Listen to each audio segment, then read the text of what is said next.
I couldn't actually wait to hear what song he wanted to sample. And he said Tony Braxton, and I'm like, huh? Tony Braxton. In my mind, because there's a Tony Braxton song I've always wanted to sample.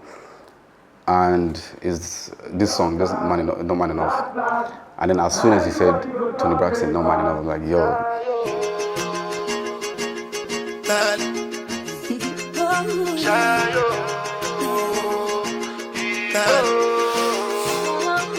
This is how this song came about. We're just in the studio, we're trying to get some work done. Burna and myself. And I think we had recorded a song before this one. Yeah, so he came up with this idea. He said, yo, there's a song I want to sample.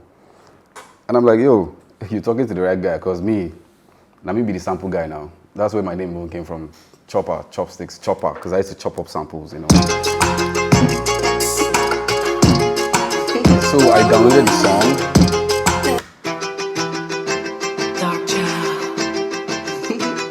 I also wanted to cut this part. This is the beginning part. Yeah, we didn't need all that extra part. Just the.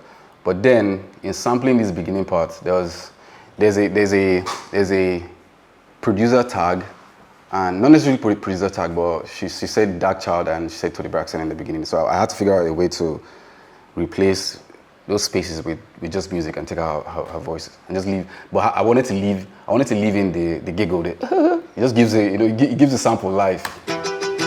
So.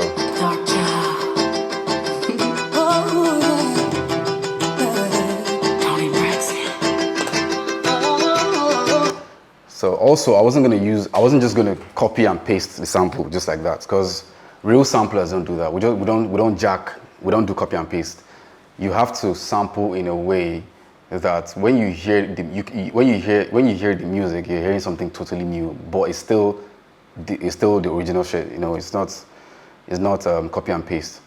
So at least you let the original producer know that at least you put in some work. You're just jacking their work and copying and pasting. Shout out to Joe Rodney Jenkins, by the way, aka Dark Child, dope ass producer, legend. Let me take you guys to where we started. So I took it up by one key and that was it.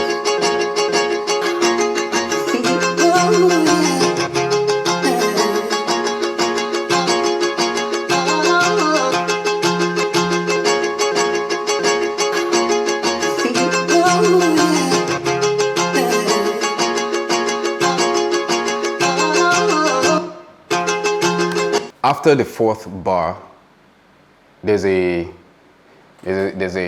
pause. There's like a split-second pause. That was intentional because the kick was already heavy, but I needed the kick to drop. I wanted you to feel it when it drops. Because so the best way to make a drop bigger than it actually is when you hold the music for like a few seconds and then you let it go again. Because that split second, within that time. A lot of things go through people's head. Everybody's waiting for, okay, what's gonna happen next? And then once the kick drops, it's just.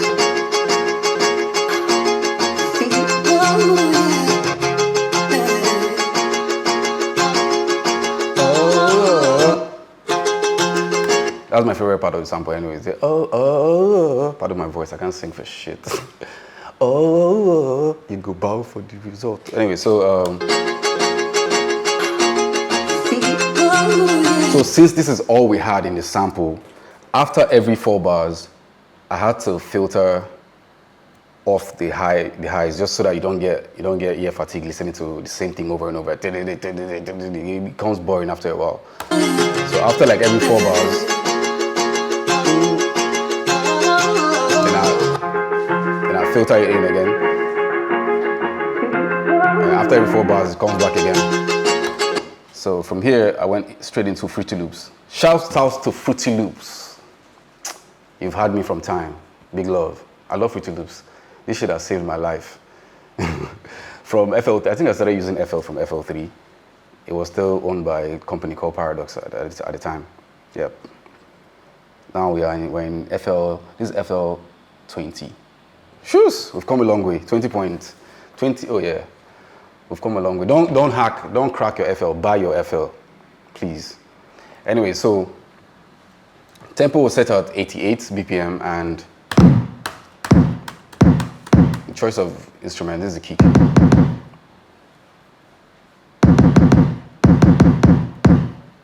And then for the drums, I just wanted simple drums. All my beats are simple. They're straight to the point, simple. I don't like to bombard people with just too many things. Because maybe it's because of how I listen to music. When I listen to music, I picture this, like I see it. And if I'm seeing an image that's just too busy, I'll just lose interest. That's how I consume music.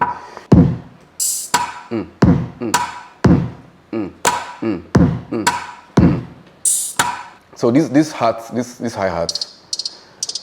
So I wanted the kick, because the way the kick drops, I wanted the kick to have just a little bit more presence.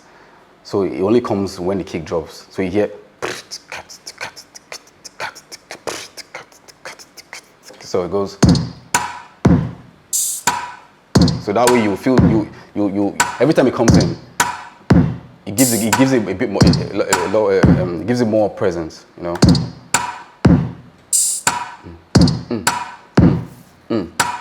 And then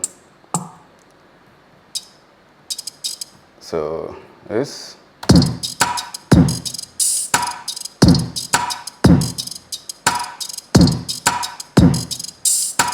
And percussion. This is a percussion loop. So I just added this. This is all you have in the drums.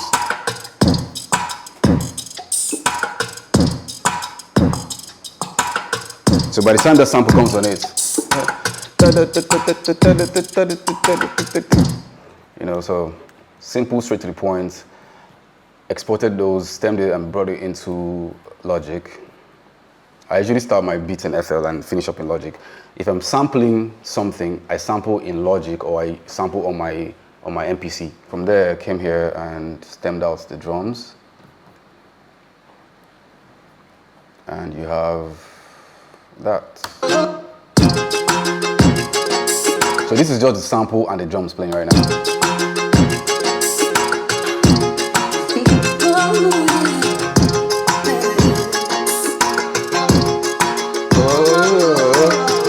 After this point, I started adding some few extra spices here and there. So I added a few other sounds.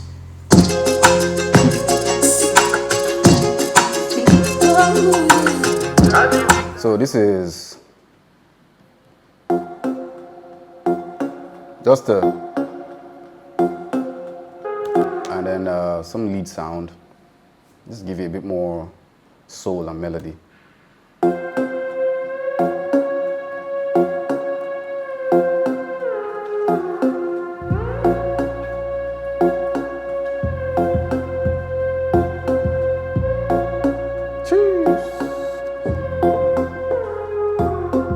I've seen people make dope music on their phones, on softwares on their phones. So the software you use really doesn't matter. It's how you are able to start the music from your mind and your ability to visualize how of a song you want it to be.